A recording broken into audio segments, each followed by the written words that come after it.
আমি আমার আগের ভিডিওতে বলছিলাম যে ভারতের প্ল্যান মোতাবেক সব চলতেছে এবং এই প্ল্যান মোতাবেক চালাইতেছে ভারতের আরেক সেবাদাস ওয়াকার। আমার কথা অনেকেই বিশ্বাস করেন নাই, অনেকেই আমাকে কইছেন ওয়াকার একটা বিপ্লবের শক্তি। এখন দেখেছেন তো, এখন দেখেন ভারতের সেনা প্রধান বলে তার সাথে নাকি অন্তর্বর্তীকালীন সরকার গঠনের পুরা সময় জেনারেল ওয়াকারের সাথে যোগাযোগ ছিল। অর্থাৎ ওয়াকার সাহেব যখন রাজনৈতিক নেতাদের নিয়ে অন্তর্বর্তীকালীন সরকার গঠনের চেষ্টা করতেছিলেন তখন তিনি নিয়মিত ভারতের সেনা প্রধানের সাথে যোগাযোগ রাখতেছিলেন। রাষ্ট্রদ্রোহী কাজ করছেন তিনি। ওয়াকার সাহেব হয় আপনি বিপ্লবের স্পিরিট ধরতে পারেন নাই এবং হাসিনার আমলের অভ্যাস 2 দিনে ছাড়তে পারেন নাই, অথবা আপনাকে ভারতের সেনাপ্রধান ফাঁসাইয়া দিছে যাতে বাংলাদেশের সেনাবাহিনীর সর্বোচ্চ নেতৃত্ব বিপ্লবের বিপক্ষে কাজ করতেছে এইটা জনমনে ছড়ায় দেওয়া যায়। এইটা বাংলাদেশকে এবং বাংলাদেশের মানুষের মনোবল ধ্বংস করার চেষ্টা। এভাবেই গত 5 মাস ভারত নিজেদের কৌশল ঠিক করেছে এবং বাংলাদেশের সকল মানুষকে এটা বোঝানোর চেষ্টা করতেছে যে ভারত এখনো আমাদের প্রভু। এবং এইটা বোঝানোর জন্য তাদের প্রথম টার্গেট আমাদের হাসিনা বাবুর ফুফাতো বোনের জামাই সেনাপ্রধান ওয়াকার সাহেব। আমি অবাক হই যে সমস্ত সেনা সদর বা আন্তঃবাহিনী জনসংযোগ পরিদপ্তর এই নিয়ে কোনো কথা বলেন নাই, আর ভারতের দালাল বাঙ্গু এলিটেরা বৈশা বৈশাখী নিজেদের দেখতেছে আর নিজেদের হারানো প্রভাব পুনরুদ্ধারের স্বপ্ন দেখতেছে। প্রথম আলো গং এখন এইগুলা নিয়ে পুরা গল্প বানাবে ফায়াজ করিমের মতো। এইসব বাংলাদেশ বিরোধী ভারতীয় এজেন্টদের যেখানে দেখবেন সেখানেই এদেরকে জয় বাংলা কইরা দিতে হবে। এখন দেখেছেন তো জেনারেলদের বাসায় হাসিনার লোক, আওয়ামী লীগের লোকেরা লুকে আছে, দেখেছেন? এখন কি করা লাগবে আমাদের এই সেনাবাহিনী নিয়ে? এর মধ্যে আমাদের সামরিক সক্ষমতা এমনভাবে উন্নীত করতে হবে যেন ভারত আমাদের ভয় পায়। ভারতের সামরিক শক্তি আমরা জানি, সেটা ওয়াকার সাহেবও জানেন।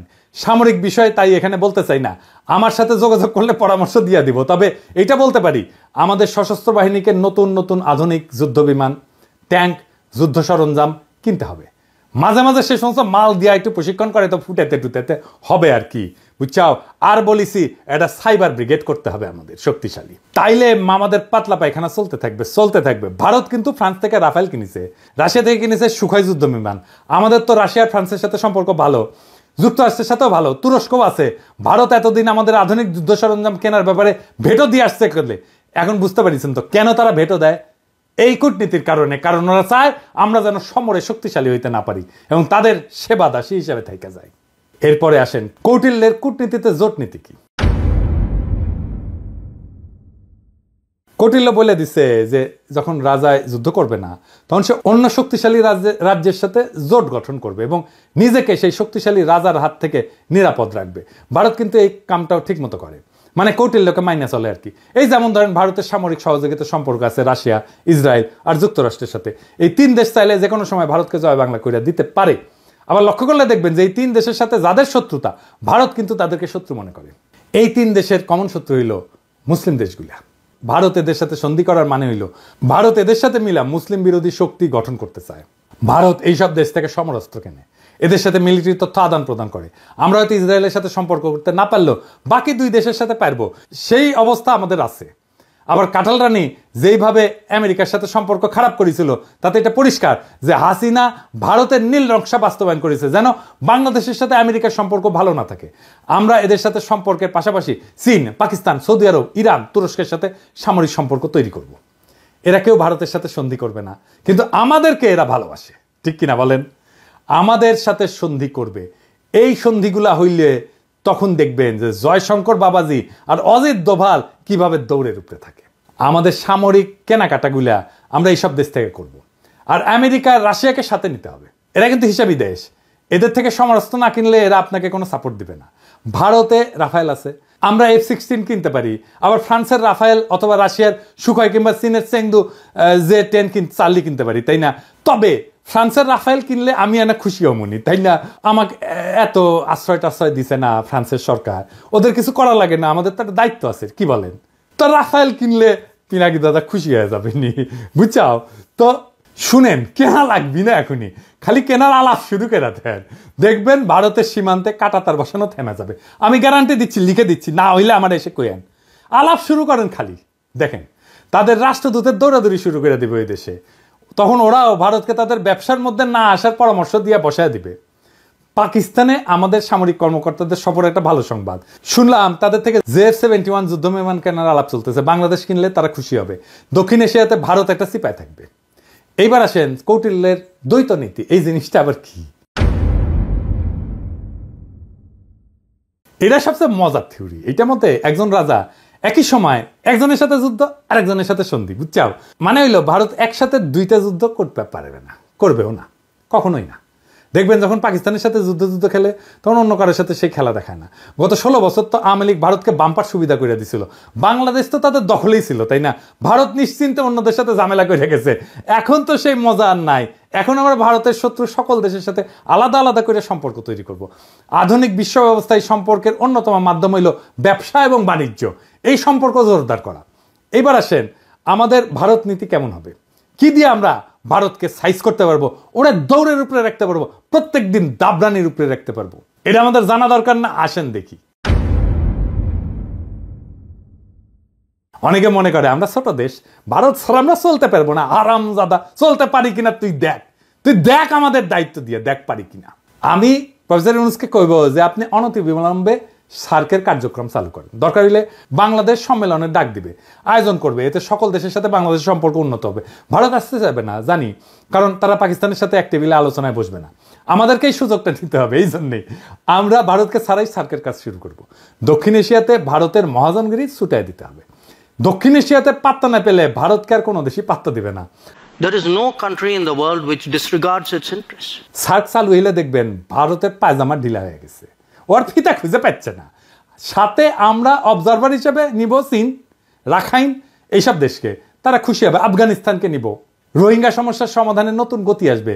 আর ইন্ডিয়াকে আমরা বাস দিতেই থাকবো। আগে কইছিলাম যে ভারত তার কোনো প্রতিবেশী দেশকে বন্ধু মনে করে না। আমরা ভারতকে বন্ধু মনে করার কোনো ঠেকা নেই আছে, ওরাই তো মনে করে না। আমাদের ভুলে গেলে চলবে না যে আমরা 18 কোটি মানুষের একটা বাজার, পৃথিবীর 8ম বৃহত্তম বাজার। আমাদের ক্রয় ক্ষমতা বিশ্বে 25তম। আমাদের এইখানে সবাই তার পণ্যের বাজার করতে চাইবে, সবাই। আওয়ামী লীগ বাংলাদেশকে ভারতের একক বাজারে পরিণত করছিল। বিগত 5 বছরে, বিশেষ করে কোভিডের পর ভারত থেকে আমাদের আমদানি কতটা বাড়িছে দেখেছেন? দেখেন, শুধু 2022 সালে ভারত থেকে বাংলাদেশ আমদানি করেছিল $14 বিলিয়ন, আর যেখানে বাংলাদেশ থেকে ভারত আমদানি করেছিল মাত্র $2 বিলিয়ন। মানে হইল হাসিনা বাংলাদেশের টাকায় ভারতের কোভিড থেকে হওয়া ক্ষয়ক্ষতি মিটানোর ঠিকানি ছিল। না হলে ভারতের এত দুঃখ অর্থ কারণ দেখি না। ভারতের সাথে আমাদের ব্যালেন্স অফ ট্রেড হবে সমান সমান, লাগলে আমাদের পক্ষে বেশি হবে, কারণ ভারতের জনগোষ্ঠী আমাদের 10 গুণ। আমরা যা ভারত থেকে কিনবো ভারতের আমাদের 10 গুণ কিনতে হবে আমাদের কাছ থেকে। ভারত আমাদের থেকে সমান সমান আমদানি না করলে আমরা ভারত থেকে পণ্য আমদানি বন্ধ রাখবো। ভারত থেকে আমরা সবচেয়ে বেশি আমদানি করি তেল, তুলা, পশুখাদ্য, মোটরযান ইত্যাদি। এইগুলো আমাদের নিকটবর্তী দেশগুলো থেকে সহজে আমদানি করা সম্ভব। আমরা এই সেক্টরগুলোতে চোখ রাখবো। আর এই সেক্টরগুলোতে ভারত থেকে আমদানি বন্ধ না করা হইলে আমরা দরকার হলে রাস্তায় নামবো, আবার সংগ্রাম করব। মেসেজ ক্লিয়ার, ভারতের একচেটিয়া আমদানি বাদ। লাগলে চীন থেকে আমদানি হবে, লাগলে রাশিয়া থেকে আমদানি হবে। ওদের সাথেও ব্যালেন্স অফ ট্রেডের অবস্থা ভালো না। তবে ভারতের শত্রু আমাদের বন্ধু হইতেই পারে। আর আমাদের সাথে ফাজলামি করলে আমরা চীনকে দিয়ে ভারতের কান চুলকাইতে পারবো। তখন ভারত বুঝবে যে কৌটিল্য আমরাও বুঝে গেছি, বুঝছাও? আর বুঝেছেন তো, আমি তো কইছিলাম যে রাশিয়া থেকে ট্রাক কেনা লাগবে। এই যে দেখেছেন না ট্রাক কত সুন্দর, দেখেছেন? রাশিয়া থেকে ট্রাক কেনেন, ইন্ডিয়ার ট্রাক দিয়ে কি করবেন? দেখেছেন মুখে হাসি ফুটেছে। এই যে আমার ক্ষুদ্র ভাতারা খুশি হয়ে গেছে রাশিয়ার ট্রাক দিকে। তা আমাদের ভারত নীতি খুব সোজা। 1971-এর পর থেকে আওয়ামী লীগ যে চুক্তি করেছে ওইগুলো আমাদের পুনর্বিবেচনা করতে হবে। ভারত যদি কোনো চুক্তি না মানে তাহলে আমরা সব চুক্তি বাতিল করে দেব। ভারত বাংলাদেশের 64টা অভিন্ন নদীর একটা নদীতে যদি ঠিক মতো পানি না আসে তাহলে ভারতের ট্রানজিট বন্ধ করে দেওয়া হবে। সীমান্তে ওদের শাকসবজি কাঁচামাল যেন পয়সা নষ্ট হয়ে যায়। একবার এই কাজ করে দেখবেন ভারত কিভাবে সোজা হয়ে থাকে। আমরা যেভাবে হাসিনার রেমিটেন্স বন্ধ করে দিছিলাম না, ঠিক সেইভাবে ভারতের বাংলাদেশ থেকে উপরি কামাই যদি বন্ধ করে দেন তাহলে দেখবেন সোজা। ভারতে কেউ শপিং করবেন না, ভারতে কেউ চিকিৎসা করতে যাবেন না। ভারতের টিভি চ্যানেল বাংলাদেশে চালানো হলে বাংলাদেশের টিভি চ্যানেলগুলো ভারতে চালাতে দিতে হবে। আমাদের টিভি চ্যানেল টাকা দিয়ে কিনতে হবে ওদের। এই বাজার হারানোর ভয় ভারতের মধ্যে ঢুকলেই দেখবেন সব ঝরঝরা। সেদিন দেখলাম বাংলাদেশ সরকার ভারত থেকে 1137 কোটি টাকার ডিজেল কিনবে বলে সিদ্ধান্ত নিচ্ছে। কি আর করবো, কি আর বলবো, বুঝতে পারছি না। জুলাই বিপ্লবের পরে আমাদের প্রায় 2000 ছাত্রছাত্রী পান হারাইলো। ভারতের সেবাদাসী হাসিনার পুলিশের গুলিতে এখন আমাদের ডিজেল কেনার জন্য আর ভারত ছাড়া কাউদের চোখে পড়ে না। তো এই জ্বালানি উপদেষ্টার সাথে আমার অনেক বন্ধু বান্ধব ওনারা সম্মান টন্মান করে, সেজন্য কিছু কইছিলাম না এতদিন। কিন্তু বুঝেন জ্বালানি উপদেষ্টা সাহেব, কামটা আপনি খুব খারাপ করেছেন। আপনারা ওয়ার্নিং দিলাম, ডিজেল কেনার জায়গা পান না আপনি, হ্যাঁ? আরো তো 6টা দেশ থেকে তো ডিজেল তেল কিনতেছেন। এই যে দেখেন, তো ওই 6 দেশ থেকে ডিজেল কেনা যেত না কেন? ভারত থেকে তেল কেনার দরকার পড়লো, কুরকুরানিটা কই? জ্বালানি উপদেষ্টা সাহেব, আপনাকে জাতির সামনে এই প্রশ্নের উত্তর দিতে হবে।